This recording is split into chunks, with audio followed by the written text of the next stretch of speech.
Hello बच्चों, let's read the question and the question says an object follows a curved path. The following quantities may remain constant during the motion. तो हमारे पास जो यहाँ की concept use होगा वो कौन सा है?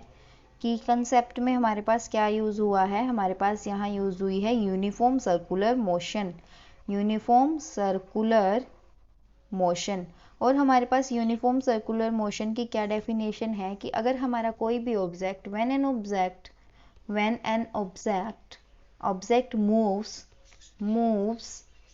Moves in a circular path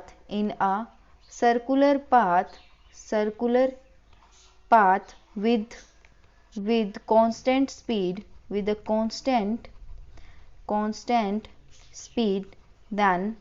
then the motion is known as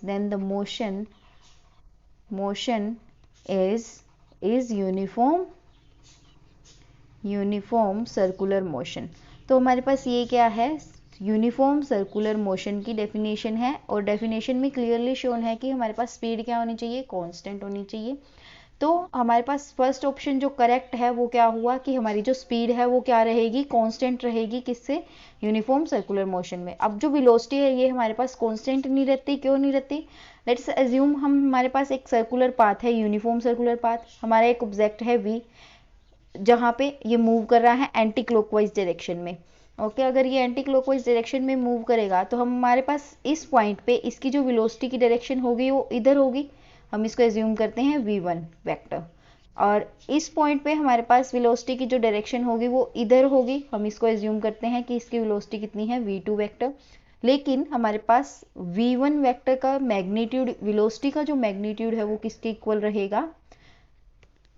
दूसरी वेलोसिटी के मैग्नीट्यूड के। सो हमारी यहाँ पे क्या हो रही है? डायरेक्शंस क्या हो रही है? बार बार चेंज हो रही है। ये हम v3 मान लेते हैं, तो ये भी इसका मैग्नीट्यूड क्या होगा? इनके इक्वल ही रहेगा, क्योंकि स्पीड हमारी क्या है? कांस्टेंट है एक यूनिफॉर्म सर्कुलर मोशन में। तो हमारी डायरेक्शंस चेंज हो रही है, इसका मतलब हमारी वेलोसिटी क्या कर रही है? यहाँ पे चेंज हो रही है। वेलोसिटी क्या कर रही है? चेंज हो रही है। अब बारी आती है एक्सेलरेशन की। एक्सेलरेशन हमारे पास क्या होती है? एक्सेलरेशन हमारे पास होती है वेलोसिटी डिवाइडेड बाय टाइम।